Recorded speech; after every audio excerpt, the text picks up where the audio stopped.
Hey guys, this is Shubham. Welcome back to my channel. So today in this particular video we are going to talk about the MCQs regarding the cholinergic drugs. So let's try to apply our knowledge in these MCQs. Okay, so starting with the very first one, patient with complaints of dryness in the mouth, photophobia and disturbances of the vision basically. So he was admitted to the reception room. Now skin is hyperemic and dry. Okay, so there is a dry skin and pupils are dilated. Okay, look at these symptoms, okay, and try to correlate whether these symptoms they are talking about they are the parasympathetic system symptoms or the sympathetic symptoms. Okay, so first you need to figure out those symptoms, that what kind of system will be involved over here. Now after that, tachycardia is also there. Poisoning with the belladonna alkaloid, they have clearly mentioned that poisoning with the belladonna alkaloids was diagnosed on further examination. So what medication should be prescribed as an antidote? Very important. Okay, so basically highlight of the question is about the symptoms. So the symptoms were over here was the dryness in the mouth, okay, and the photophobia, dryness in the mouth, photophobia, and there was vision disturbance was also given in the question. Pupils were dilated, so that is mydriasis. Skin was hyperemic and tachycardia was also there. Belladonna alkaloids poisoning, they said that there is the belladonna alkaloid poisoning and they are asking you the antidote. Okay, so these were the highlight of the questions. Now here I would like to highlight that if they are talking about the dilated pupils, means they are talking about the mydriasis, isn't it? And if you remember, I told you that meiosis is actually happening with the parasympathetic system activation, and if the sympathetic system will be overactivated, then mydriasis might happen, isn't it? So meiosis with the parasympathetic, mydriasis with the sympathetic. If you are blocking the parasympathetic system, then meiosis will happen or mydriasis will happen? Mydriasis will happen. Look at the symptoms again. Dryness in the mouth. Look, I told you that if the parasympathetic system is activated, then what will be happening?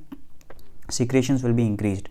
But if you will block this parasympathetic system, okay, by using the anticholinergic drug, let's say, then opposite symptoms will be appeared in the patients. For example, dryness in the mouth. Okay, if you talk about the heart, bradycardia might happen due to the overactivation of parasympathetic, but if you will block that, tachycardia might happen. So all these symptoms are regarding the against the parasympathetic basically. So these are the anticholinergic symptoms. So basically I can make out from here that they are talking about the anticholinergic symptoms, isn't it?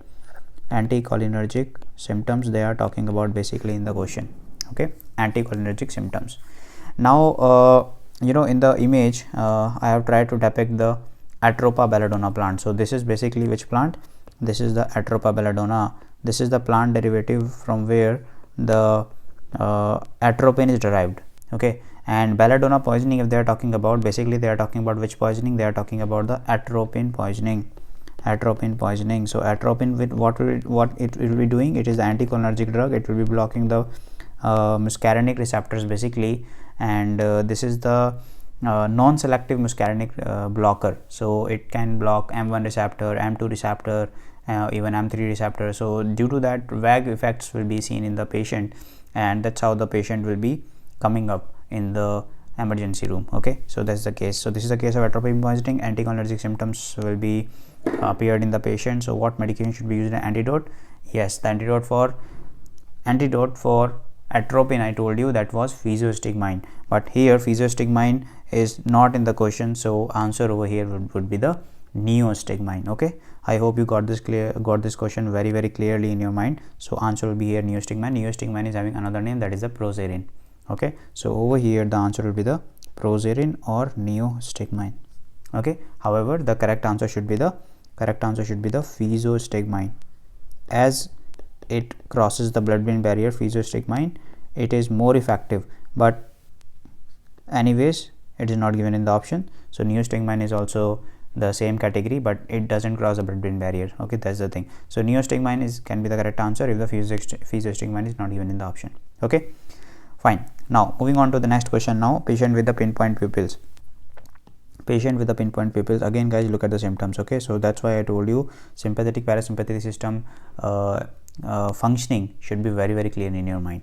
Okay, so pinpoint pupil, then sweating is there, then salivation is there, abdominal cramps are there. Okay, and disturbances in the respiration is also given over here.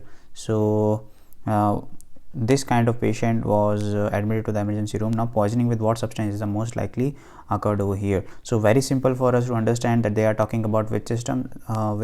They are talking about the first of all, let me make out what they are talking about. Look, pinpoint pupils means that is meiosis. Okay, sweating is also there. Salivation means secretions are increased. They are talking about parasympathetic system overactivation. So by acting on what receptor parasympathetic system will be activating?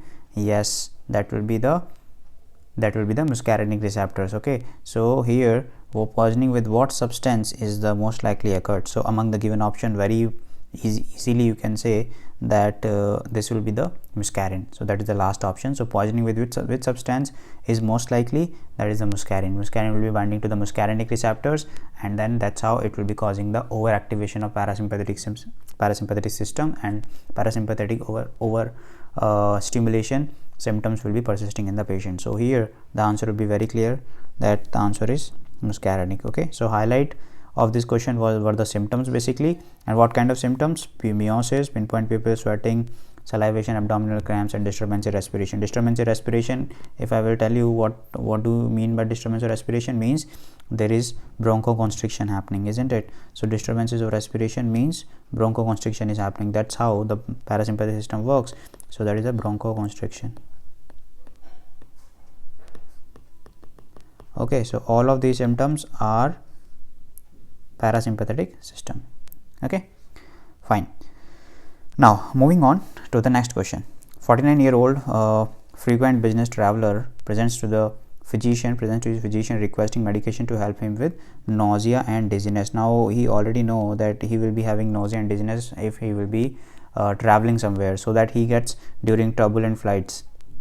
So during the turbulent flights, he knows that he is actually quite anxious about the traveling because he's not that comfortable, but he needs to travel because of his business meetings and all. So he went to the doctor and said that I am having that nausea dizziness. So you understood that this is the motion sickness case and you need to help this patient. Now a scopolamine patch is prescribed for his motion sickness. So these symptoms they gave you for what? The symptoms they gave you for the motion sickness. So these symptoms which the patient is presenting with, this is the motion sickness basically. Okay, and they clearly mention in the question itself that they are talking about the motion sickness. So very easy question for us.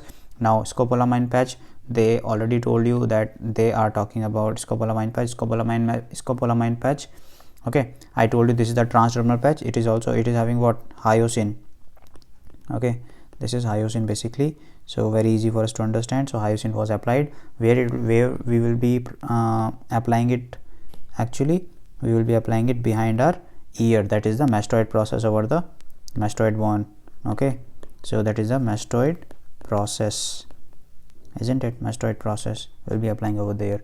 Okay, and from there our drug scopolamine or hyoscine will be actually absorbed. So which of the following is the most likely side effect? They are asking you now. This time they are asking you the side effect. So hyoscine is what? Hyoscine or scopolamine, it is what? Actually it is the anticholinergic drug, no doubt about that. Okay, so we know already that this is the anticholinergic drug. This is what drug? Anticholinergic drug. Now you should know the anticholinergic symptoms. Okay, so anticholinergic, this is the anticholinergic drug. Okay, anticholinergic drug. So you already know about the symptoms of anticholinergic. Just apply over there, just apply that knowledge in the options. So bradycardia means what? Slower of heart rate. Slower of heart rate will be happening when there will be the parasympathetic system overactivation. But here this is the anticholinergic, so it will actually cause the tachycardia. So it should not be the option. Diaphoresis, sweating should not be there again, right? Because of that parasympathetic thing. Now diarrhea is the thing. Secretions will be increased. Secretion is increasing in the parasympathetic activation, so that should not be the option. Salivation, again secretion, that should not be the option. Urinary retention, that should be the right answer. I hope you got it right. So urinary retention is the right answer over here, because parasympathetic, what it will be doing? It will be increasing the urine output, but here they are talking about urinary retention. That is the anticholinergic symptom, isn't it? So that can be the side effect over here. Okay, so that's how you approach the question. So anticholinergic side effects you can easily remember: can't see, can't pee, can't spit, can't shit. Okay, so can't see, blurred vision; can't pee, urinary retention; can't spit, dry mouth; and can't shed constipation. Even you don't need to remember, if you apply the logic, definitely you can remember this. Okay, now next question is analeptic remedy. Analeptic drugs are those drugs which are the respiratory drug basically. Okay, in the respiratory part also we'll talk about that. So analeptic remedy of reflective type from the N-cholinomimetic group. Okay, N-cholinomimetic group now was given to the patient with restoration of breathing. For restoration of breathing, we are prescribing this drug after poisoning with the carbon monoxide. Now what medication was prescribed to the patient? So here the answer will be the Lobeline hydrochloride. Now there are two drugs basically which you need to remember, Lobeline and Cytitone. Okay, N-cholinomimetic I am talking about. In the N-cholinomimetic you need to remember two drugs. What are these two drugs? One is the Cytitone or Cytitonem, and another one is the Lobeline hydrochloride. Okay, Lobeline hydrochloride. For the exam purpose I am telling you this thing, Cytitone and Lobeline hydrochloride. You should remember these two drugs basically. In what N-cholinomimetic means, they will be stimulating the N-cholinergic receptors. Okay, we have talked about the N-cholinergic receptors in the classes, but N-cholinomimetics, this Cytitone and Lobeline you need to remember. So look over here, Lobeline, Cytitone, and they are actually what? They are actually respiratory stimulants. Okay, respiratory stimulants with the reflector type of action. So what is the mechanism of action? Basically they will be stimulating the N receptors. If they will be stimulating the N-cholinergic receptors, and autonomic ganglia, sometimes carotid sinus, they can be stimulated by them. So due to that, respiratory system, and the vasomotor centers, they can be actually excited due to that. So that is the thing, that's why we can use them for the respiratory arrest. Okay, basically we are using Lobeline hydrochloride in the children's. Okay, so that is the case. So poisoning with the carbon monoxide, okay, poisoning with the carbon monoxide, they are writing poisoning with the carbon monoxide. After these kind of cases, if the breathing is actually abrupting, so in that kind of case, N-cholinomimetic is can be given. So for the restoration of breathing part, N-cholinomimetic can be given. Two drugs, Cytitone, Lobeline. Okay, so here you need to just identify that drug. So that is the Lobeline hydrochloride. Understood? So that's the case. Question number 5 now. After completion of abdominal surgery conducted with the use of non-depolarizing myorelaxant. So here they are saying, so after completion of abdominal surgery conducted with the use of what drug they are using? Non-depolarizing myorelaxant. Non-depolarizing myorelaxant, actually that is what? So that is the drug which is the this one, N receptor blocker. Okay, basically, so neuromuscular blocker. I told you in the nicotinic cholinergic receptors we are having two types, neuromuscular and neuroneuronal. So basically this is the neuromuscular junction blocker. Okay, so in the neuromuscular junction blocker I talked about two types basically. One was the depolarizing and one was the non-depolarizing. In the depolarizing I told you succinylcholine. In the non-depolarizing I told you tubocurarine, atracurium, pancuronium, roguronium like drugs. Okay, so please revise that part. So the patient did not restore spontaneous breathing over here. So there was the conduction of the abdominal surgery. After that, which was actually under the anesthesia and the myorelaxant. Now myorelaxant we are giving because whenever the surgeon is operating on the abdomen, surgeon needs the abdominal muscles relax. So we need to use the myorelaxants for that. So if we are using the myorelaxant, usually what happens is that they are not having the effect for very long period of time. Okay, so let's say the surgery will be going for an hour. So for that an hour we will be giving the myorelaxant, and after an hour already the myorelaxant will be vanishing from the body, and then the patient will not be having the effect of this myorelaxant. So after the surgery there is no use of this myorelaxant. Now what happens is that even the surgery have been completed, after completion they are talking about, even the surgery has been completed, still the myorelaxant effect is there, and now the patient is not restoring the spontaneous breathing. So what kind of drug is able to restore breathing in this case? Okay, so here answer is very easy, that is the neostigmine. But let's see how I'm saying that the answer is neostigmine. Okay, so let's talk about that. The thing is, very often we are having this doubt that what is the use of withdrawing our anesthetic agent from the patient after the completion of the surgery. It is very important because whenever the surgery is over, then anesthetic effect should be withdrawn from the body by the anesthesia doctor, because it is very important, because it is having its own toxic effects. It can interfere with the breathing part, it can interfere with the other part. Okay, so we don't want to expose our patient to the anesthetic unnecessarily. Okay, so that's the thing. Now here non-depolarizing myorelaxant they used, but spontaneous breathing is actually not restoring. So what is actually happening? Let's see. First of all, I told you that this non-depolarizing myorelaxant, okay, this one non-depolarizing myorelaxant, this is the myorelaxant which is the neuromuscular blocker. What happens is it will be going to those receptors, neuromuscular receptors, and it will be blocking the neuromuscular receptor simply. Now you know, in our blood we are having one special enzyme. In our blood we are having one special enzyme. The name of this enzyme is butyrylcholinesterase. For example, in the neuromuscular junction we are having that enzyme acetylcholinesterase. In the neuroneural junction we are having the enzyme acetylcholinesterase. Those seizures which I told you that they will be cleaving down the acetylcholine. But in the blood we are also having that this kind of enzyme. That name is the butyrylcholinesterase. It is also called as anticholinesterase. It is also called as it is called as acetylcholinesterase. Okay, not acetylcholine, this is a pseudocholinesterase. So butyrylcholinesterase, it is also called as a pseudocholinesterase. Okay, now what I said, in the blood circulation. So in the blood circulation, what seizures you are having? In the blood circulation, what seizures you are having? You are simply having these seizures. This is the pseudocholinesterase or butyrylcholinesterase. So what is the function of this? As the non-depolarizing myorelaxant is going inside your body, okay, as the non-depolarizing myorelaxant is going inside your body, these seizures will be activated and they will start cleaving down your non-depolarizing myorelaxant. So if they are working very fine, usually they work very fine in your body, and they will be cleaning down very clearly your butyrylcholinesterase. So you will be adjusting the dose accordingly. So you will be giving the dose according to an hour. Okay, and then you know that butyrylcholinesterase will be activating and they will be cleaved down every bit of my non-depolarizing myorelaxant in an hour, and that's how this non-depolarizing myorelaxant will be vanishing from the body. But problem occurs in those patients where the butyrylcholinesterase deficiency is seen, or there is a deficiency, there is a genetic deficiency of this enzyme, that is a butyrylcholinesterase or pseudocholinesterase. If there is a genetic deficiency, neither you know about that situation, nor the patient knows about the situation.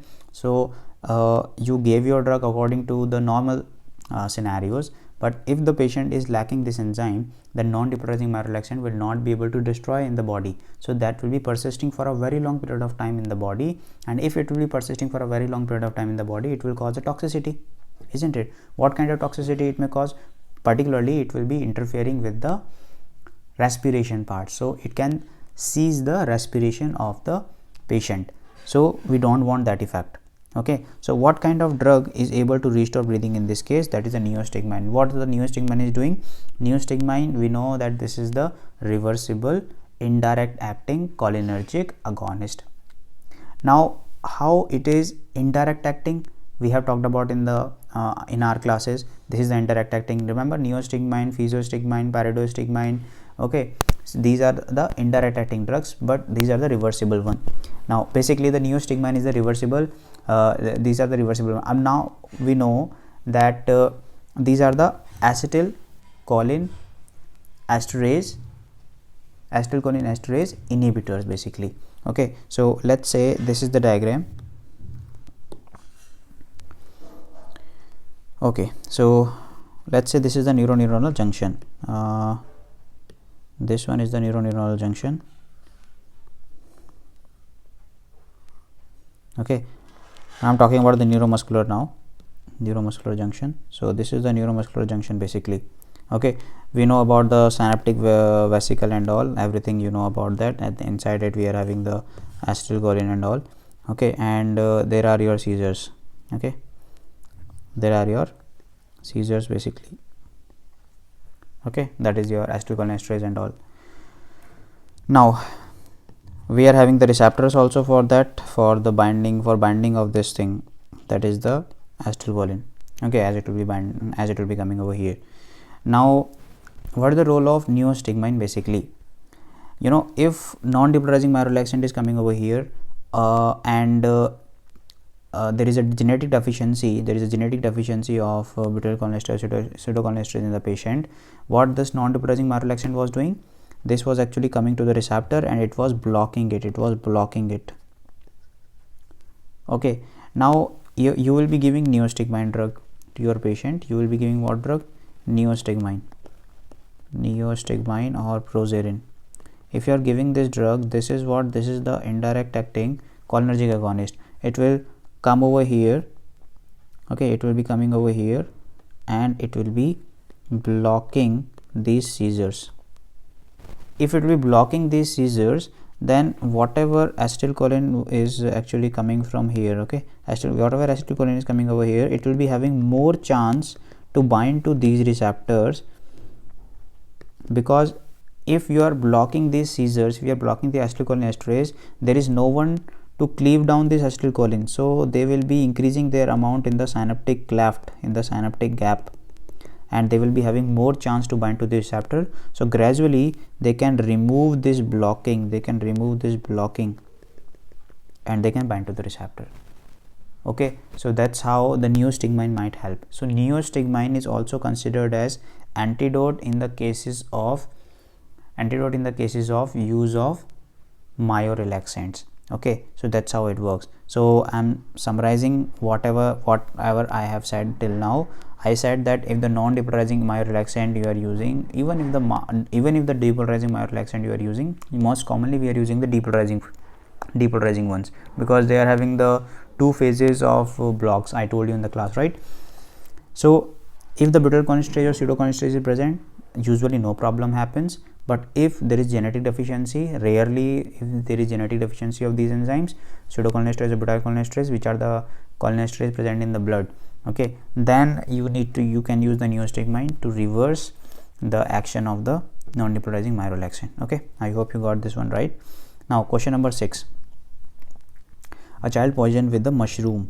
So mushroom containing muscarine was brought to the toxicology department. Which drug should be used for the emergency assistance? So here is the muscarine, this is the mushroom is containing what?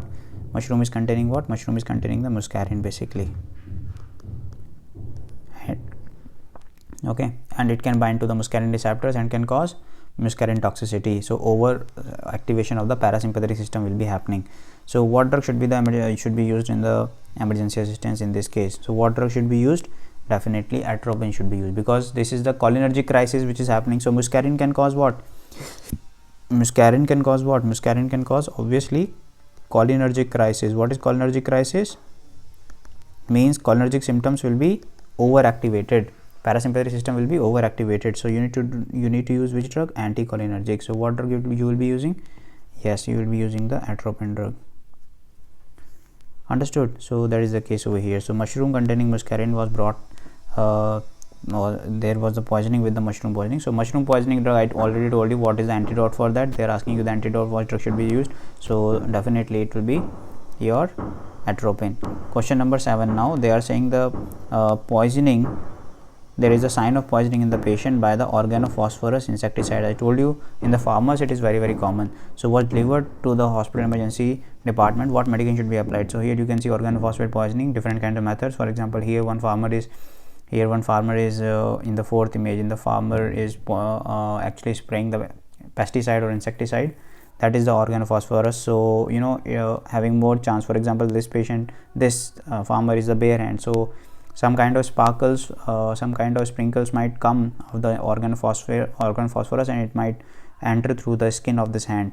Okay, so there are different kind of methods for spraying the insecticides. Okay, so that's how it can cause the organophosphorus poisoning. Okay, so basically what it will be causing? Again, it will be causing the cholinergic crisis in the patient. Okay, so it will be causing what? Cholinergic crisis in the patient. So again, we need to use which drug? We need to use the anticholinergic drug. Then we need to use the anticholinergic drug. Which anticholinergic drug you will be using? Atropine. Okay, question number 8, very easy. They are asking you the M cholinergic used for the treatment of glaucoma. I told you atropine is contraindicated in the glaucoma. What is the drug of choice in the glaucoma? That is your pilocarpine. Pilocarpine is your M-cholinomimetic also. So here the answer is very simple, pilocarpine. Okay, moving on to the next question. Which of the following medicines is the anticholinesterase agent? Read very carefully. Anticholinesterase agent. So just now I told you that anticholinesterase agent means acetylcholinesterase inhibitor. So what was that inhibitor? What was the inhibitor of those seizures? Yes, that was the neostigmine. Okay, so here the answer is very clear. That is the neostigmine. It is also called as prozarin. It is also called as prozarin. So here the answer is clear, neostigmine, that is acetylcholinesterase, and can be considered as an antidote for the myorelaxants too. Now question number 10 now. Which group is pilocarpine? Very easy. Which group is pilocarpine, they are asking you, and pilocarpine is, just now we talked about that is used in the glaucoma, drug of choice in glaucoma, that is the M-cholinomimetic. So here the answer is the M-cholinomimetic. Okay, cholinergic agonist, and this is basically the M-cholinomimetic, right? Working on the pupils. So if I am talking about working on the pupils, it is working on which receptor? It is working on the M3 receptor. So we know about that, isn't it? M1 was in the stomach, M2 in the heart, M3 is in the several other locations. So one of them can be the pupil. So it is working where? It is working in the pupil basically. Okay.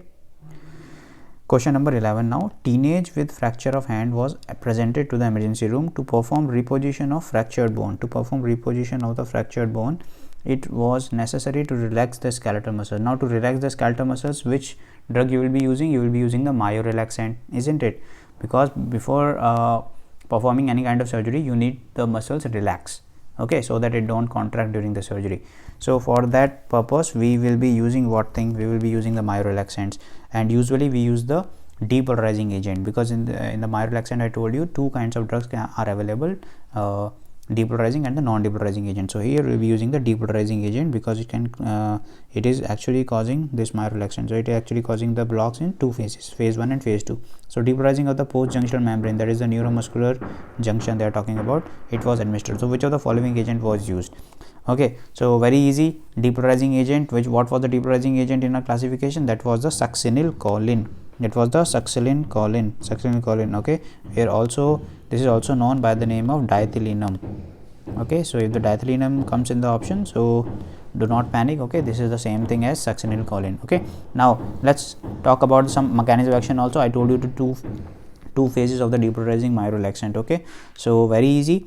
First of all, there was the phase 1 and second was the phase 2. In the phase 1, it will be simply binding to the receptor, you can see over here, and it will be causing the stimulation over there. So you can see it is causing the depolarization.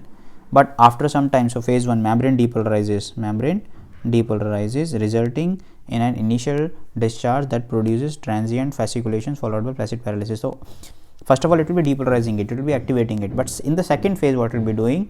It will be causing the desensitization of the receptor, I told you, remember? So desensitization of the receptor will be happening, and then this muscle will be repolarized, this neuromuscular junction will be repolarized, and that's how these succinylcholine will be causing this. So this neuromuscular junction will be actually paralyzed, you can say, in some manner. So that's how the neuromuscular junction, this succinylcholine, is working in two fashion, phase 1 and phase 2. So this is the strong NMJ blocker, so that's why it is recommended to use. Okay, fine. Question number 12. Patient is suffering from the gastric peptic ulcer. Definitely we are talking about the abdominal part, so we are talking about the stomach basically. Was treated with the cholinergic drug. However, it is not used very often, but selectively blocking the M1 cholinereceptor, very easy for us. So M1 blocker we need to know. M1 receptor present where? Stomach. Which is the drug? Pyrazapine. Pyrazapine is the drug. So pyrazapine is also called as pyrazapine. Pyrazapine is also having one more name, that you should remember also, because sometimes they ask you this thing. It is also called as gastrosapine. Very easy. Gastro means we are talking about the stomach, right? So gastrosapine, that is the pyrazapine. It is the M1 blocker. Okay, very easy for us. Question number 13 now. A young boy with burns is brought to the emergency ward. Now there is a history of death of one of the family members due to the succinylcholine induction, due to the diethylene induction. Succinylcholine was depolarizing neuromuscular blocker. What is the succinylcholine? Just now we talked about that. This is the depolarizing and you know about the mechanism action also, depolarizing neuromuscular junction blocker. Okay, so that is the thing. Now here they are saying that so we will be avoiding succinylcholine, because you need to know some of the side effects of the succinylcholine. So let's talk about them. So if we are talking about the succinylcholine or diethylene, okay, however we are using it for the muscle relaxation, but we need to be very, very careful in some scenarios. For an example, if there is a genetic deficiency of butyrylcholinesterase or pseudocholinesterase, then it can be very, very fatal to the patient. Okay, and we should never use this drug. So here we are talking about some of the side effects over here. Okay, and basically you need to know the 3 side effects. First of all, a very dangerous side effect it can cause, that is the malignant hyperthermia,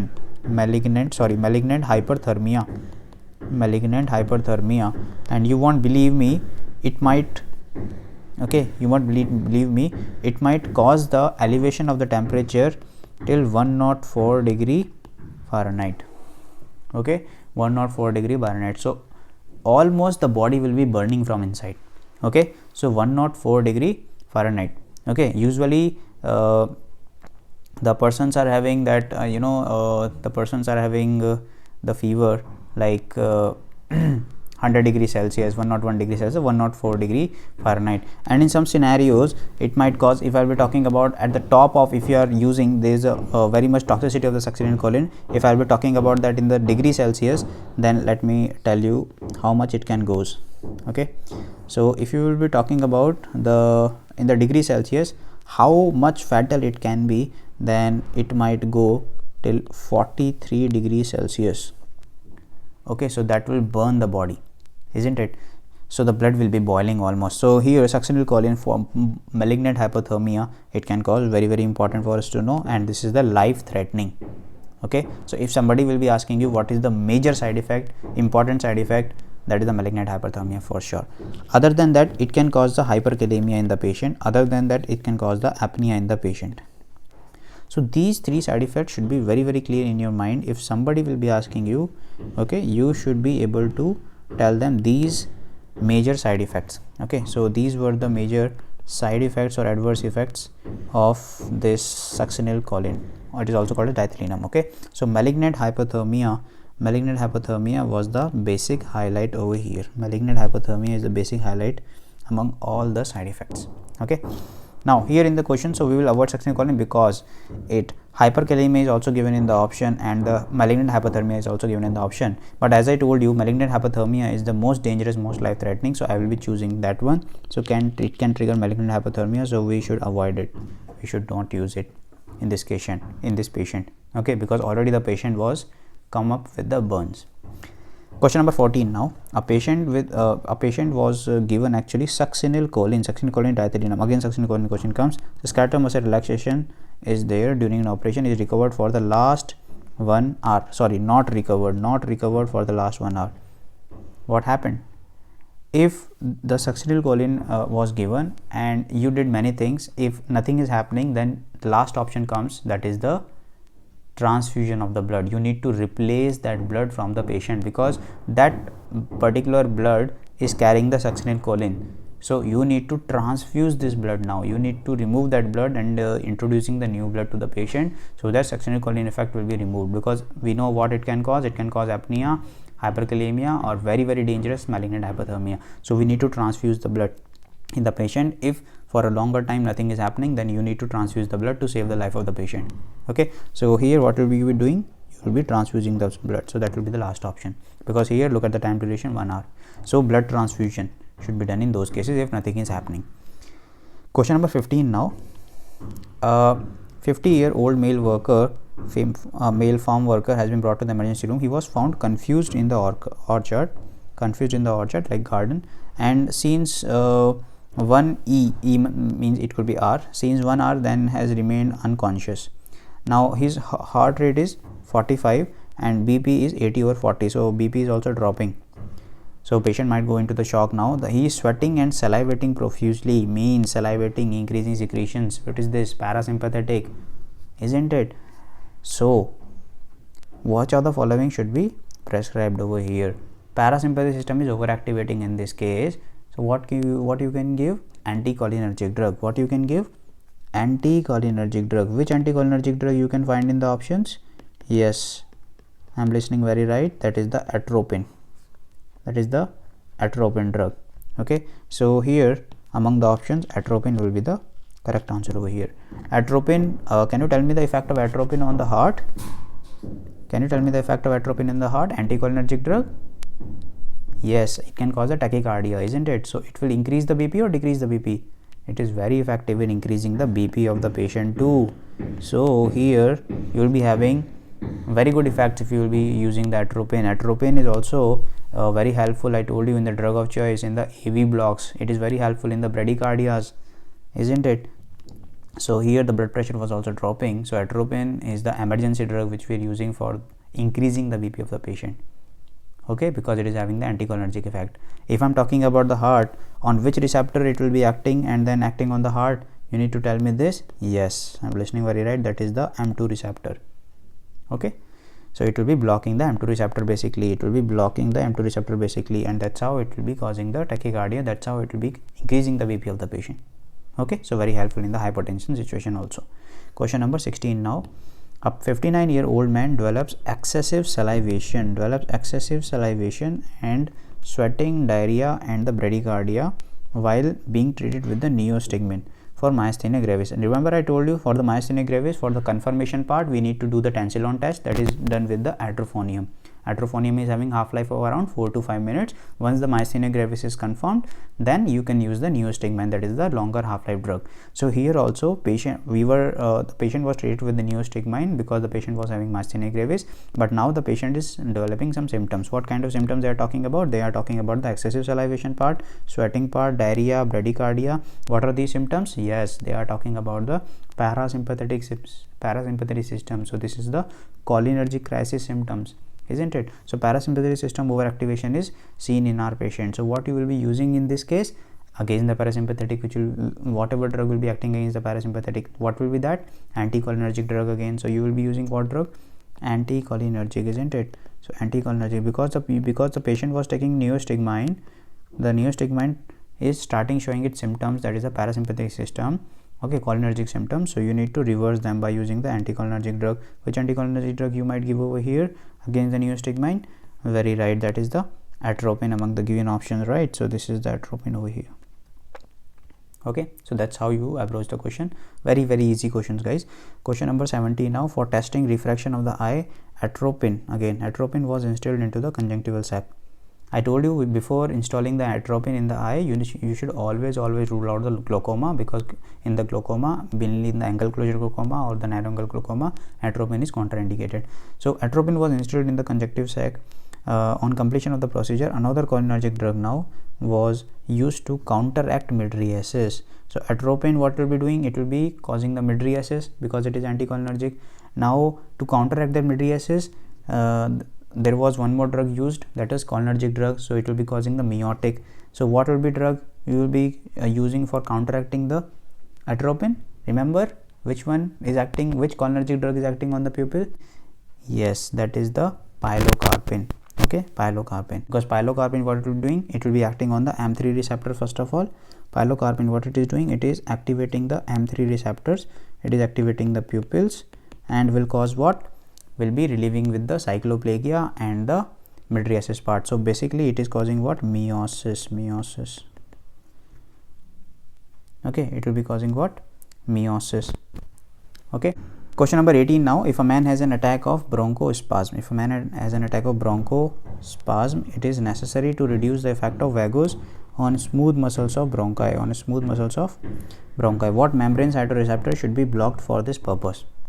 So here they are talking about the bronchospasm, means parasympathetic system blocks the the parasympathetic system, what it is doing? It is causing the bronchoconstriction.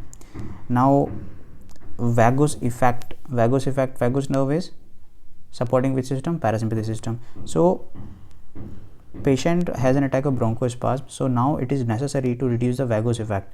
How you will be reducing the vagus effect? Which receptor should be blocked? Cholinergic receptor should be blocked. So among the given option, which receptor should be blocked? M receptor should be blocked. Why not N? because N was present in the neuromuscular and neuroneuronal. But what receptor is present in the lungs? That will be the M3 receptor. So M1 was stomach, M2 was heart, other ones were M3. So here M3 receptor should be blocked usually. So here the answer will be the M cholinesterase. And basically which receptor should be blocked? M3 receptor should be blocked basically. Okay. Now moving on to the next question, question number 90. Very easy. Forearm injury was given. A patient with a forearm injury with the during the drug reposition. Diethylene means which drug? Succinylcholine. Succinylcholine was used for the muscle relaxation. We know the succinylcholine or diethylene is used for muscle relaxation. Full recovery of the muscle tone and function took more than an hour. Means which deficiency, which enzyme deficiency can be there? Yes, butyrylcholinesterase or pseudocholinesterase. So answer will be the genetic deficiency of butyrylcholinesterase, or also called as pseudocholinesterase. Okay, so very easy for us. Question number 20 now. Diethylene, again diethylene or succinylcholine was injected to the patient before surgery and intubation was performed. After the operation, termination of anesthesia, spontaneous breathing was not restored now. Which enzyme responsible? Deficiency of which enzyme? Again the answer will be the butyrylcholinesterase or pseudocholinesterase. So here deficiency of which enzyme? Pseudocholinesterase. Okay, so I hope you enjoyed the discussion, enjoyed the MCQs. If you still are having any kind of doubts, then please ping me on the WhatsApp. Thank you so much for watching this one. I will see you in my next one. Thank you.